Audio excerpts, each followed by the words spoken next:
Am I the a-hole for cutting off my daughter's college fund after she chose her deadbeat bio mom? I'm a single dad to my 18-year-old daughter Emma. Her bio mom left us when she was young, and I've raised her with the help of my wife, who has been a wonderful mother figure. Recently, Emma started reconnecting with her bio mom, and I initially supported this, hoping it would be a positive experience. However, it quickly became apparent that her bio mom hadn't changed. Emma began making excuses for her and started exhibiting increasingly hostile behavior toward my wife. She would say things like, "Maybe I'll just move in with my mom and leave you both behind," and "You're not my real mom anyway, so what do you care?" It escalated to threats where she implied she would ruin our lives if we'd try to stop her from pursuing this relationship. During a heated argument, Emma expressed her desire to move in with her bio mom. This was the breaking point for me. Feeling that I needed to set boundaries, I decided to cut off her college fund and told her she had to leave our home. Since then, my family has been vocal about their disapproval. They believe I should have been more understanding and that I overreacted. Some even argue that I'm pushing her further away and harming our relationship permanently. They think I should have tried harder to support her rather than resorting to such drastic measures. Am I the a-hole for taking this step, or was I justified in cutting her off? Edit: My daughter also accused me of always loving my wife over her, but it was the other way around. Her biological mother abandoned us, and now she confides in her. Now for the top comments before reading the mini updates. Just let her figure out that her bio mom is a POS. That's the best way to go about it. This is the best advice right here. Kinda similar situation for me. Mom left when I was 3 and didn't want anything to do with me. I tried to reconnect with her in high school and held her on a pedestal for some reason. She didn't show up for my graduation, wedding, birth of my first child. At that point, mid-20s, it finally hit me what kind of mother she is. OP, it may take some time and some big milestones, but your daughter will see her mom for who she is. Just be there for her and don't trash talk her mom. I have mad respect for my dad because of it, and we are super close. Oh, and guess who's never met my youngest child? Sometimes you have to let them experience it for themselves. It hurts, but that journey can lead to growth and a better appreciation for those who truly care. Not the a-hole. Your daughter is old enough to understand the consequences of her actions. It's important to set boundaries and maintain them, even if it means cutting off financial support. Hopefully, she will come to realize the gravity of her words and actions and learn from this experience.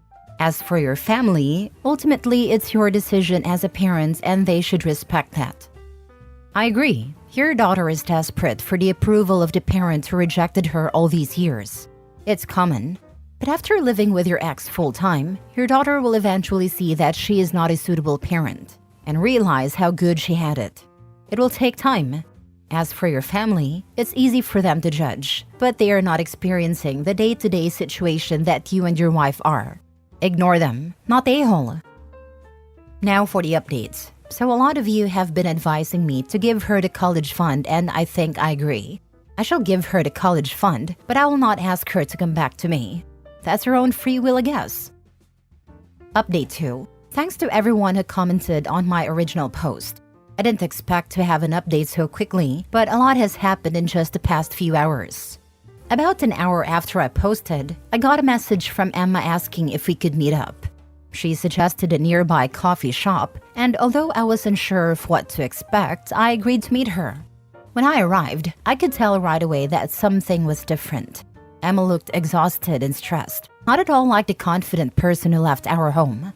She told me that her time with her bio mom had been a disaster. Not only had her mom treated her coldly, but she also demanded an exorbitant amount of money for rent, far more than Emma could afford.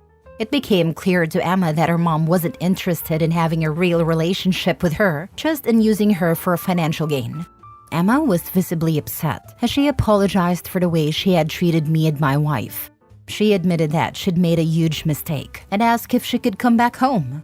It was obvious she was genuinely remorseful, and she said she realized now how much we had done for her. I told her that I'm willing to work on rebuilding our relationship, but it's going to take time and effort on both sides. We discussed setting some boundaries and working through the issues that led to all of this in the first place. She agreed, and we left the coffee shop with a plan to move forward, one step at a time. It's not going to be an easy road, but I'm hopeful that we can heal from this and come out stronger on the other side. I'm still processing everything, but I'm relieved that Emma wants to make things right. I also agreed to pay for her college, and she is really happy now, by the way.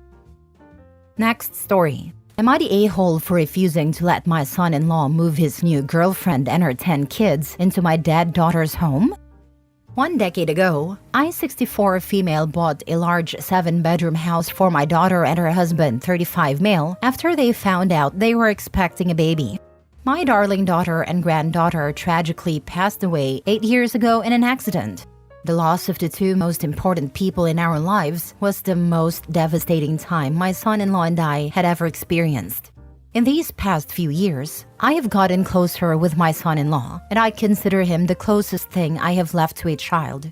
I allowed him to keep living the house I'd bought. 4.5 years ago, he met his current girlfriend, 34 female, at a grief support group, and they began dating. She had 4 children, 17 female, 14 female, 12 male, and 5 male, from 3 previous relationships. She'd also adopted her stepchildren, 11 female and 9 male, she had from her late husband. Since they started dating, she has also become the guardian of her younger siblings, 10 female and 7 male, and her eldest daughter had a son who is now 4 months old. My son-in-law has seen as a father figure to his girlfriend's kids.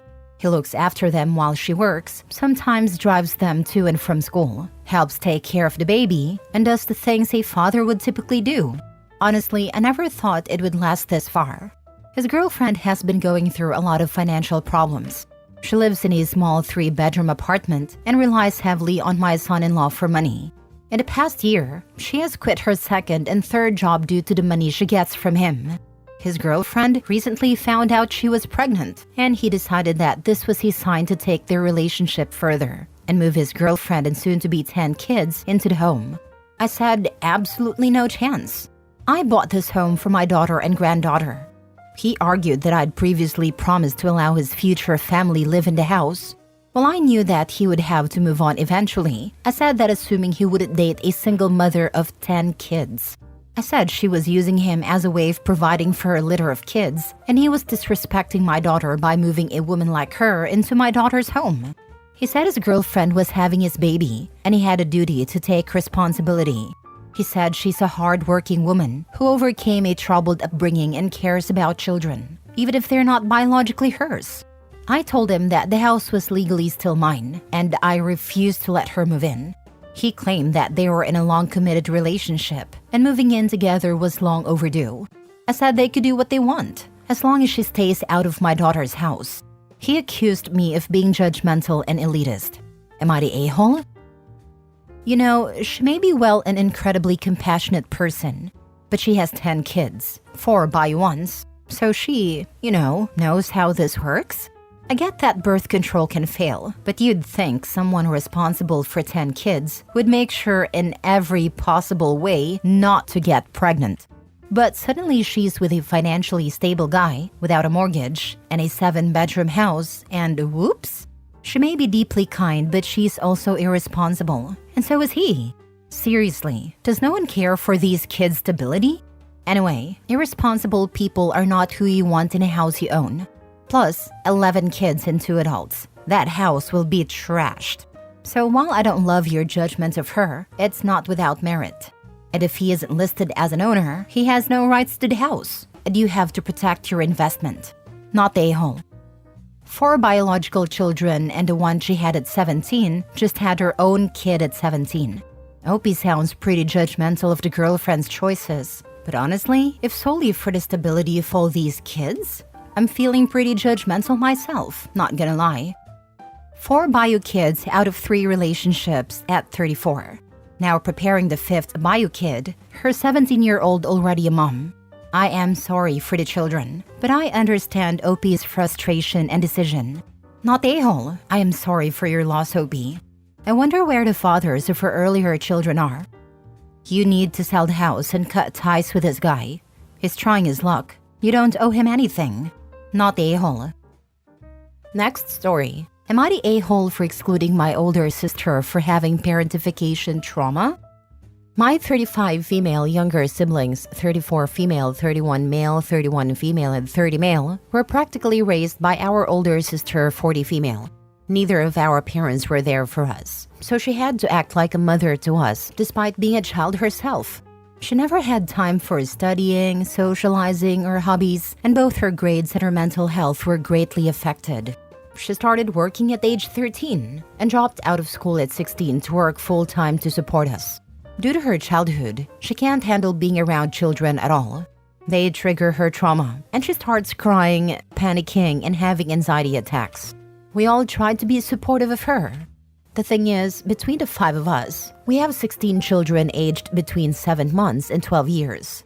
We all live in the same town, and we try to spend time with our sister, but we have to look after our kids too. Anytime we invite her to family gatherings, she refuses to come if our kids are around. The thing is, we can't just leave our kids every time she wants to hang out, and we can't ban our own children from family events. She would complain every time we refuse to have a child-free event, and say we need to include her more. Eventually, we stopped inviting her to events. My sister was furious with us for excluding her. She called us ungrateful for sacrificing her childhood to raise us. She accused us for abandoning her just like our parents did, and said it wasn't fair for her to be ostracized from such a close-knit family after all that she'd done for us. Of course I'm grateful for what she did, but I can't ignore my own kids. Am I the a-hole? Now for the top comments. Everyone sucks here. She's holding all of you responsible for your parents' bad behavior. That's unfair. I assume here that she's tried therapy to resolve her feelings as much as possible, because avoiding children in life is pretty impossible. However, you and your siblings should still be extending invitations, regardless of whether you know she will decline or complain. The ball needs to stay in her court to maintain these relationships. And in the interim, or forever if she can't get past this, you and your siblings should make time for her, either in small groups or one-on-one. Not every date in life has to include the kids. As a parentified older sister, she has to deal with her trauma. It's not fair to her, it's not fair to you, it's not fair to anyone. My siblings have all kind of admitted now that I have trauma related to being parentified. Unfortunately, we are not close siblings. I can't play the role they need in their life anymore. Also a parentified oldest daughter, and I feel this only works if the younger siblings have healed their relationship as well. Oldest daughters end up excommunicated because in order to hold space for her trauma, the younger kids need to recognize that the parents were, willing or otherwise, villains. My younger sister thinks I'm just bossy and neurotic and it came out the blue. Not that my parents would beat me if sis didn't clean the house. There's no relationship there. We're all adults, and she still expects me to solve her problems. Now we are no contact. My brother can hold space for both my parents' feelings and mine. So when we're together, we aren't trapped in childhood sibling dynamic. It's not clear how Opie and the other siblings are aware of how, even as adults, they can perpetuate trauma and toxic dynamics. You're the a-hole. Assuming you or some of your siblings work, you find 40 hours a week to be away from your kids. But somehow you can't organize 4 hours a month to get together with a sister who raised you? And it's pretty disgusting that you've set up in your own head that if you do organize something with your sister, that you would be ignoring your own kids. Your sister needs therapy to overcome her trauma. Cutting her off will not help. Ultimately, it is her responsibility to get help. But if you and your siblings would regularly meet with her, over time she'll be happy to hear about your kids. And who knows, you might even plan something with your sister and the older kids to go to the zoo, or something your sister can handle. Last story. Am I the a-hole for taking over a family therapy session with my rant? I'm 16 male, currently in family therapy with my dad, his wife, my sister 14, and step-siblings 10, 9, and 7. This blended family thing is pretty new still, with my dad being remarried for 2 years. My mom died, so I only have one home. And I'll be honest, I was never excited or really into the whole blended family thing. But I know that's not my decision. All 3 of my step-siblings have food allergies. 2 have bad ones. So the way we eat changed a lot. This included places we eat that were a part of traditions. For most of my life, we'd eat at this local noodle bar in town for the end of the school year and whenever we had a school thing, play, graduation, report card, etc. And we're not allowed to go there anymore because of the allergies. Even just with Dad, it's a no-go. We can't bring ice cream into the house anymore because my step-siblings can't eat it. Only my dad and his wife can prepare food, so no more making a sandwich for myself either. Birthdays have changed. My sister and I can no longer eat at our preferred restaurant of choice because of my step-siblings, and we can't bring my favorite dish into the house either. So now, it's a place that my step-siblings love and is acceptable for their allergies. For 2 years, Dad has talked about how glad we are to make all these changes and how family is worth it. About 4 months ago, his wife noticed my sister and I weren't engaged with the family in the way she thought would be. We didn't want to talk to her. She also noticed my sister had cut me and her out of some photos of all of us and used just me and her for her room's art wall. So she and Dad decided we needed some family therapy. Since we started about 2 months ago officially, there's been a lot of what's the problem? Why are we there? Explain the problem. And my dad has also talked about all the good from a blended family, and changes were mentioned. And he talks about how happy we all are to make them. Well, last week, I got so sick of it. And the therapist asked me if I was truly okay with them. And I went off. I said, no, I'm not. That I hate the changes. That it's unfair. That I never said I wanted my step-siblings to celebrate my birthday more than I wanted my favorite foods. That these things were decided for me. I said I never would have made that decision because celebrating with them isn't important to me. I'd rather have a good time with the people I love and enjoy food that I love instead. And that I hate not being able to make a sandwich or buy snacks after school. I basically went off for the whole session, between a rant and answering questions the therapist put to me. My dad is so mad at me for doing it, and his wife was really upset because her kids heard it. But she was also upset because she accepted on some level I didn't want this ever. She's also kinda mad that I took up a whole session with my rant. Am I the a-hole? Ugh, entitled parents. Kiddo, you're here asking if you were wrong to use the therapy you were shoved into. No, sweetheart, you're not wrong for that, nor for any of your feelings around your step-family. It was not your choice for them to join your family, and had your father not pushed this, you likely would not have been as against this. It's not your fault you weren't considered in this life-changing choice. I do not believe you can tell your dad not to date, marry, or whatever. But your dad, likewise, cannot demand that you be okay with choices made without you. Not a-hole, and your dad needs to back off, unless he wants to lose you and your sister. Yeah, exactly. Like, I can't tell him not to marry, and I can't ask him to stay single just because mom died. I always got that. But he just assumed he could say we were a family and suddenly we'd love these people and want them and see them like he did. Not the a-hole at all. You and your sister are the unhappy ones, so it's only natural that the focus will, at least initially, be disproportionately on the feelings of the two of you. Did your dad's wife expect the therapist would spend hours listening to her gushing about how happy she is that she's getting her way so much? She thought we'd bring up things that are, in her words, workable or fixable. That's what she told Dad when I heard them talk about it. But she realizes it's deeper because it's not like we, me and my sister, wanted to be a blended family. And she realizes I don't love her other kids, which for her isn't a workable problem. I'm not even sure what she meant exactly. I guess something that's easy to fix.